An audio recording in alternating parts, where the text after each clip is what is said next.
તેમની પાસે બાતમી મળી કે શહેરમાં અમુક શખ્સ ફરી રહ્યા છે કે જે લોકો જૂની 2016ની નોટબંધી પછી જે નવી જૂની નોટો બંધ કરવામાં આવી હતી તે 500 અને 1000ની નોટો મોટી માત્રામાં વેચી રહ્યા છે અને 10% 15%ના ભાવે એ લોકો માર્કેટમાં વેચી રહ્યા છે. તો આ માહિતી મળતા અમે એક ડિકોય સેટ કર્યો અને અમારા જ માણસને અમે પાર્ટી બનાવીને મોકલી આપી અને તે પકડ્યા ત્યારે ખબર પડી કે તેમની પાસેથી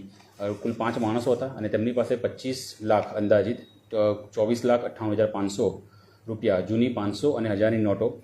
2,798 નોટો રિકવર કરવામાં આવી છે. આ નોટોના બદલામાં તેમને 15% રૂપિયા એમને લેવા હતા કે 25 લાખના બદલામાં 3,75,000 રૂપિયા એમને મળે એવી આશા સાથે તેઓ બહાર માર્કેટમાં ફરતા હતા. અને આપણા ધ્યાને આવતા એલસીબીએ તમામ 5 આરોપીને પકડ્યા છે, જેમના નામ સામંત કરીને એક વ્યક્તિ છે, નાતાભાઈ ભરવાડ, મુકેશભાઈ ભરવાડ, અહેમદ મંસૂરી, વજેકણ ભરવાડ. આ આરોપીઓ સાથેથી કુલ 24,98,500નો મુદ્દામાલ જૂની 500 અને 1000ની નોટો